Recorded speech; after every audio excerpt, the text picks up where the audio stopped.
Ya estamos todos nuevamente. Creo que faltan, ¿no?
Emily, continuamos, por favor.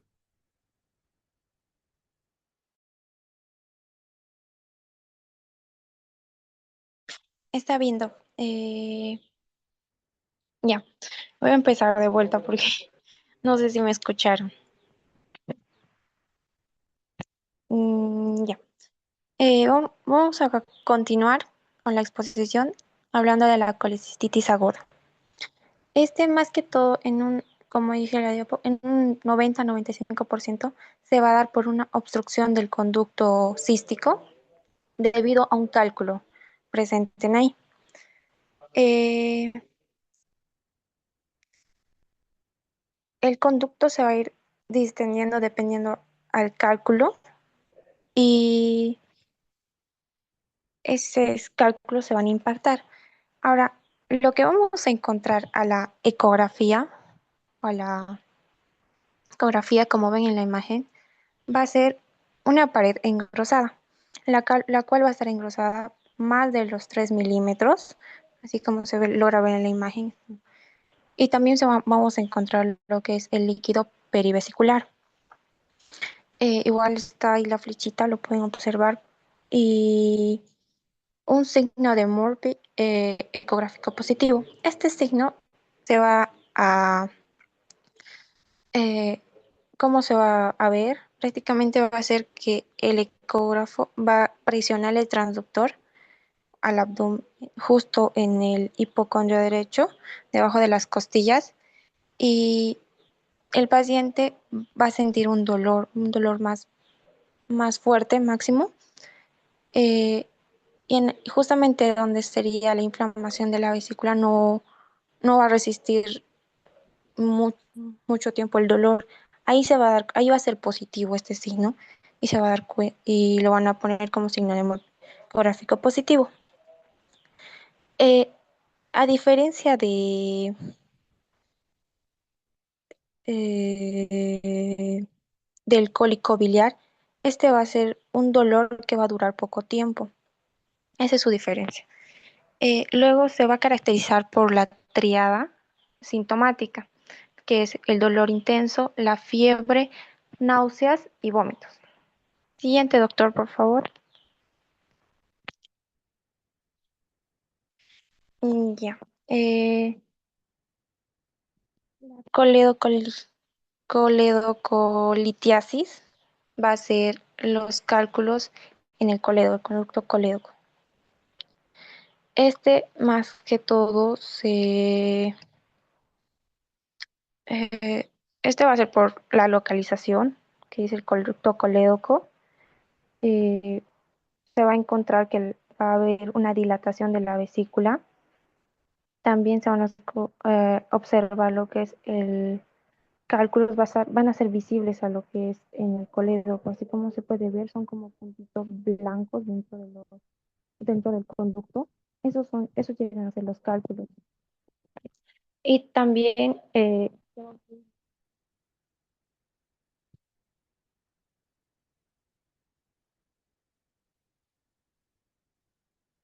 de vías biliares. Eh, este más que todo va a ser una complicación grave de una inflamación o infección de los.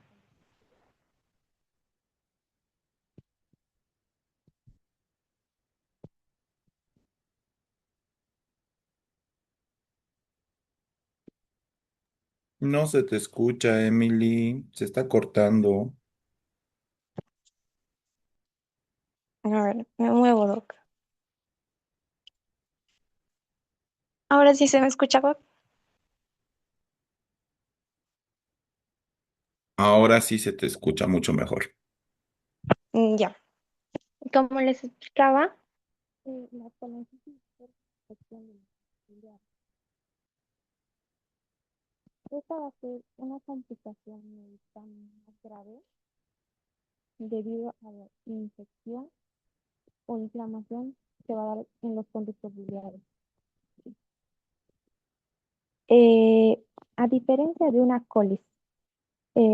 colecistitis, esta va a presentar que los túbulos o los conductos biliares, desde el hígado hasta el intestino, los que van a transportar la bilis, van a estar inflamados.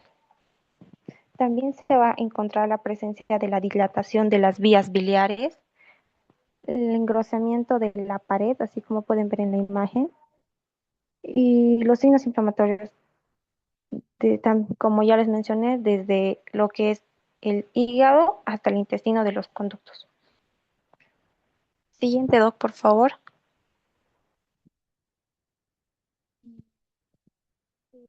Cáncer de vesícula o carcinoma vesicular. En acá se va a presentar lo que es una masa irregular en la vesícula. Ahí pueden ver con la flechita. Eh, Se va a ver un engrosamiento en la pared y este cáncer puede ir invadiendo a otras estructuras o a otros órganos. Y en los pólipos de vesícula o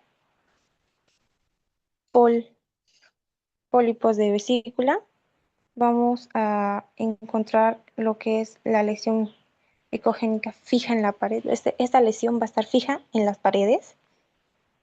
Y como vieron, como les mencionó mi compañera más anteriormente, una de las patologías, este es el que no se va a presenciar lo que es la sombra acústica. Este no va a tener la sombra acústica, no se va a presenciar como ven. Mayormente, este pólipo suele ser pequeño, menor a los 10 milímetros. El siguiente, Doc, porfa. Ya. La estenosis biliar. Eh, se va a dar por un estrechamiento del conducto biliar. Eh, Así como ven justamente en la flechita, hay un estrechamiento. Esa parte es mucho más delgada. Eh, se va a dilatar, dilatación proximal a la estenosis. Va a haber una dilatación, así como ven también, de la parte proximal. Esto suele causar de igual manera obstrucción y se va a diferenciar porque puede ser maligno y también benigno. En el maligno, más que todo, lo van a diferenciar porque la estenosis va a ser larga, de un segmento más largo, mayor a los 14 milímetros. Los bordes van a ser irregulares, no, va a haber una asimetría y, y un alcance, un realce tras el contraste.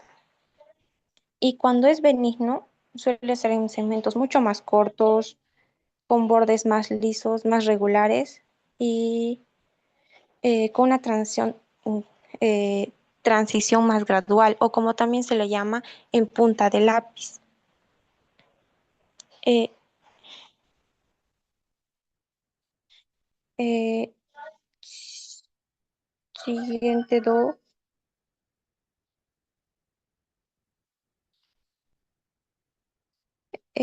Bueno, eso sería todo de lo que son las patologías, pero tenemos una actividad.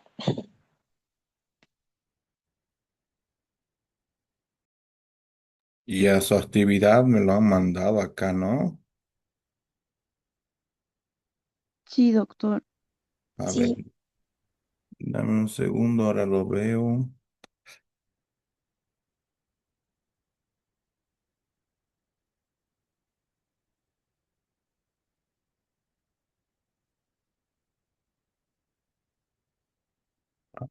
Actividad.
Ya, esto es, ¿no? Sí, doctor. Ya, denle, chicas. Ay. Ya. Esta es nuestra actividad y nada. Siguiente, ya. Ese es un caso. ¿Quién me puede decir qué es? Hay inciso A, inciso B, inciso C. Solo uno tiene que escoger.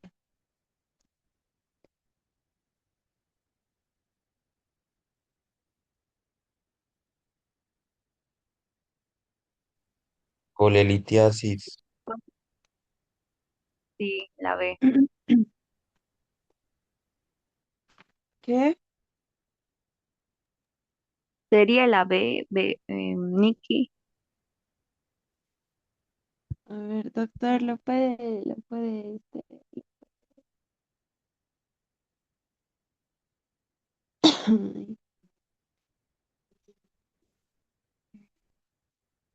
Sí, ha ganado, doctor. Le va a poner 2 puntos extra. Te pasaste. Está bien su respuesta. Siguiente. Bueno, ahora eso, ¿qué puede ser? Inciso A, lodo biliar. Muy, muy bien. 2 puntos para él más, doctor.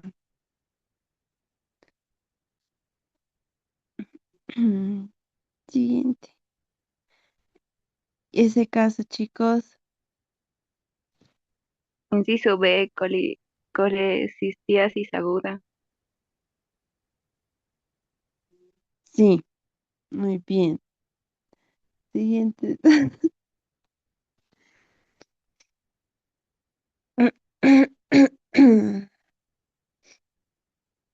Uy, no, esto sí está complicado, chicos. Tienen que analizarla.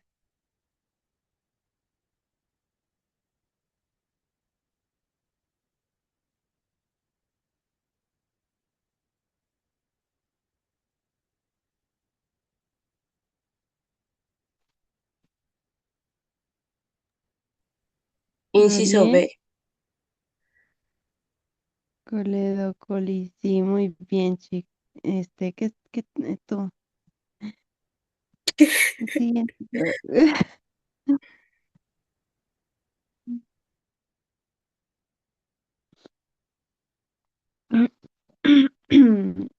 Y último,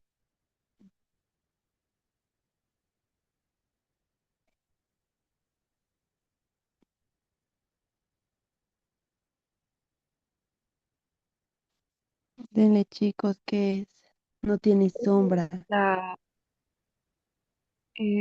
la opción B, un pólipo. Sí, eso, Doc. Muchas gracias. Ya, muy bien. Está muy bien, está muy bonito. Vamos. Mm, ¿Quién más tiene que dar su tema? Estaba viendo que me han mandado al grupo de WhatsApp. A ver.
Vamos, chicos. ¿Quién es aparato urinario?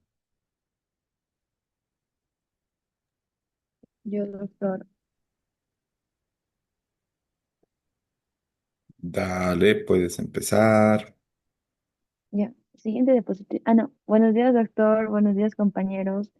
Yo y mi compañera vamos a exponer aparato urinario. Siguiente diapositiva, doctor, por favor. Bueno, para esto vamos a abarcar dos temas principales, el recuerdo anatómico y las técnicas de exploración. Vamos a tener el repaso de la estructura macroscópica de los riñones, uréteres, vejiga y uretra, fundamental para interpretar las imágenes. Desde la radiografía simple hasta la tomografía, ultrasonografía, analizando sus indicaciones de utilidad clínica. Siguiente, doctor. Ya. Vamos a ver que en los riñones, primeramente, su ubicación están situados en el retroperitoneo, ambos lados de la columna, de 12 y L3. Las dimensiones son de 11 a 12 centímetros de longitud, 5 a 8 centímetros de ancho y 2,5 centímetros de grosor. ¿En qué posición están? Están en el eje oblicuo. El polo superior es más medial que el inferior. Siguiente, doctor, por favor. Después vamos a ver el sistema colector y uréteres. El seno renal contiene los cálices menores de 4 a 6 por cada riñón, que se unen en tres cálices mayores, drenando finalmente en la pelvis renal. Vamos a tener a los uréteres, que son conductos de 25 a 30 centímetros, presentan tres estrecheces fisiológicas importantes para el paso de cálculos. Esa sería la unión pielo-uretral, cruce de los vasos ilíacos y unión uretrovesical. Pues tenemos vejiga, urinaria y relaciones. Esta es una estructura ovoidal. Este es un órgano hueco cubierto por peritoneo en su cápsula. El trígono vesical es la zona delimitada por la entrada de los uréteres y la salida de la uretra. En las relaciones vamos a tener que los hombres está relacionado con la vesícula seminal, con las vesículas seminales y el recto. En mujeres con el útero y la vagina. Siguiente, doc. Vamos a tener las técnicas de exploración. Primeramente, la radiografía de abdomen simple. Esta va a ser la exploración primordial y básica que permite evaluar posición, tamaño y forma de siluetas renales. Segundo, vamos a tener las líneas del músculo psoas. Y las patologías que podemos evaluar va a ser masas, calcificaciones, que serían los cálculos, y cuerpos extraños. Siguiente, doctor. Después vamos a tener la urografía intravenosa. Esta es la técnica estándar que se utilizaría una inyección de 50 cc de contraste. em, Se obtienen radiografías seriadas, que estas se dan de 3 a 5 a 10 minutos para evaluar la función renal y el relleno del sistema colector. Siguiente, doctor. Después vamos a tener la hielografía retrograda. Este sería un procedimiento semiquirúrgico donde se introduce un catéter en el uréter vía endoscópica. Las indicaciones serían la investigación de lesiones del sistema colector, alto no visibles en la urografía intravenosa que vimos anteriormente. Siguiente, doctor, por favor.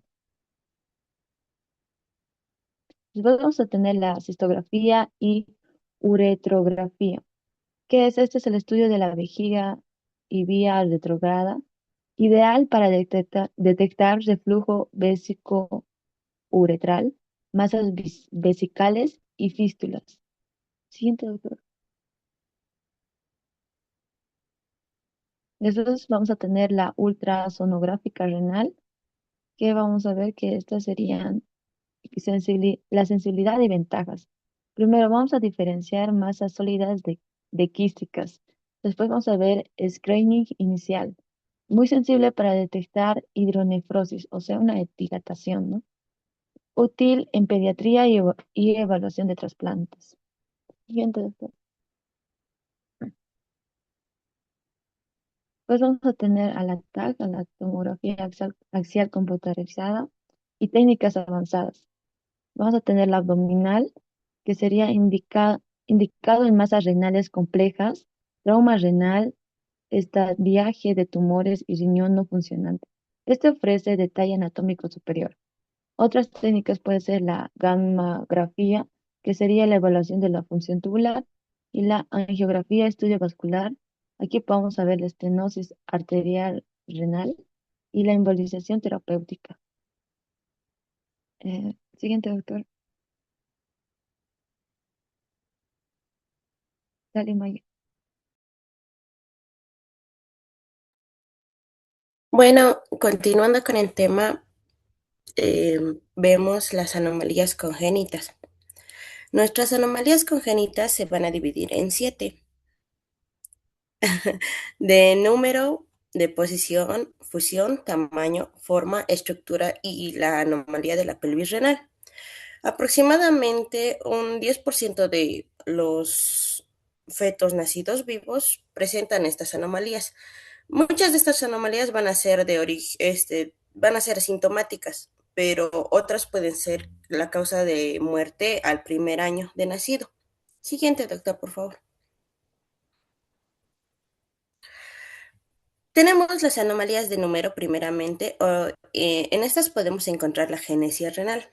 La genesia renal sería la ausencia congénita de uno o ambos riñones. Por lo general, la genesia unilateral es de origen asintomático. No llega a afectar al feto, Lo que sí, la agenesia bilateral es muy rara y suele ir acompañada de varias anomalías que afectan a otros órganos y no es incompatible con la vida. Siguiente, por favor, doctor. Después tenemos las anomalías de posición. En estas podemos encontrar la ectopía simple, la apoptosis y la ectopía cruzada. En la ectopía simple, el riñón, o también conocido como riñón torácico o ectopía superior, nos dice que el riñón se va a encontrar fuera de su posición normal debido a un ascenso excesivo. Em, la mayor parte de los riñones ectópicos se sitúan inferiormente en la región lumbar baja y pelvis menor. Generalmente, la glándula adrenal correspondiente permanece en situación normal. Esta ectopía simple nos da una mayor incidencia de hidronefrosis, cálculos o infecciones. La apoptosis nos dice que el riñón se encuentra descendido por una pérdida de los soportes anatómicos del mismo y a veces por un aumento de la longitud de los vasos renales. En la ectopía cruzada podemos ver que uno de los riñones se sitúa del lado contrario cruzando la línea media del riñón. Por lo general, este riñón suele ser mucho más pequeño y en algunos casos llega a fusionarse con el otro riñón. La fusión es más frecuente en la zona del polo superior del riñón ectópico. Siguiente, por favor, doctor. Aquí podemos ver una imagen de una ectopía simple y una ectopía cruzada en la que los riñones se encuentran juntos, no hay una vista en el otro lado del riñón, no se ve bilateral. Siguiente, doctor, por favor. Después tenemos las anomalías de fusión o el riñón en herradura. Se considera la forma más frecuente de fusión contralateral. Por lo general llega a ocurrir de 1 a 600 nacimientos. Esta fusión es de los polos inferiores de ambos riñones. Puede ser a expensas del parenquima, del parenquima. El ascenso renal se detiene por la arteria mesentérica inferior y esta predispone a la litiasis, infecciones o hidronefrosis, como hemos visto anteriormente. Siguiente, doctor, por favor. Después tenemos las anomalías de tamaño o la hipoplasia renal. En la hipoplasia renal podemos ver que nuestro riñón llega a ser más pequeño que el otro. Es aproximadamente 2/3 del riñón normal. Presenta menos de la mitad de los cálices y nefronas, pero sí puede conservar un funcionamiento renal. O sea, sí funciona de forma normal. A veces llega a ser asintomático. Así que no nos daríamos cuenta si es que tenemos una hipoplasia renal, ya que ésta sigue con un funcionamiento renal conservado. Siguiente, doctor, por favor. Luego tenemos las anomalías de forma. Estas no serían como tal algo preocupante, ya que son la forma en la que podemos ver nuestro riñón. Tenemos la columna de Bertin, las áreas del parenquima y la dimorfosis cortical. Por lo general, la columna de Bertin consta de un tejido cortical que se extiende inferiormente entre las papilas renales. Puede producir un efecto de masa y suele ocurrir en el doble sistema colector, localizándose entre la unión del tercio superior y medio del riñón. Luego, viendo las áreas del parenquima, nos dice que son variaciones en el desarrollo o disposición del tejido cortical renal. Estas simulan masas y comúnmente se encuentran en la zona suprailiar. Suelen ser muy protuberantes y simulan, como mencioné, una masa renal. Estas comúnmente son asociadas con arterias accesorias u ocasionalmente cierto grado de malrotación. También tenemos el dimorfismo cortical. Eh, este dimorfismo cortical o lobulación fetal es la presencia del aspecto lobular fetal del riñón. Por lo general, aparece en un 4% de los riñones normales. Y la que más frecuentemente vamos a observar es la joroba esplénica o el riñón en forma de dromedario. Este dimorfismo cortical es más frecuente que aparezca o lo observemos en el riñón izquierdo. Siguiente, doctor, por favor. También tenemos las anomalías de estructura, que en estas podríamos encontrar una enfermedad quística congénita. Incluye varias entidades que cursan como quistes renales sin que ésta realmente sea clara la etiología de las mismas. Podemos observar la enfermedad quística difusa o aquí observamos en esta enfermedad, podemos observar el riñón poliquístico infantil o tipo Potter 1. En los quistes medulares observamos la ectasia tubular. En los quistes del córtex podemos observar quistes secundarios a una obstrucción urinaria baja o tipo Potter, tipo Potter 4. En las displasias podemos observar un riñón multiquístico y seguimos con el quiste pielogénico o divertículo calicial. Siguiente, doctor, por favor.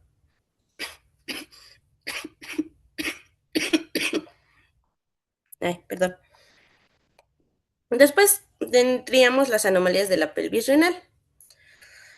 Tenemos el duplicado pélvico, perdón. Este es más frecuente en mujeres. Es una pelvis bífida que se encuentra aproximadamente en el 10% de la población. Esta pelvis bífida es tan común que prácticamente se la considera como una variante normal. Cuando hay una trifurcación o más divisiones de la pelvis, podemos considerarla como pelvis trífidas o multífidas. Eh, el megauréter es una dilatación anormal del uréter debido a las alteraciones congénitas o adquiridas del flujo urinario. En el megauréter podemos encontrar el megauréter primario y el megauréter secundario. En el megauréter primario no hay una etiología obstructiva. Se origina al haber un segmento peristáltico, generalmente por el lado de la porción distal del uréter. Puede ocurrir, pero a cualquier nivel. Suele tener un carácter unilateral, como podemos observar en la diapositiva. En el megauréter secundario, ahí sí podemos encontrar múltiples etiologías. Un reflujo vesicouretral con infecciones repetidas, estenosis, inflamación o tumores. En el uréter retrócavo podemos observar que es una situación normal de los órganos intraabdominales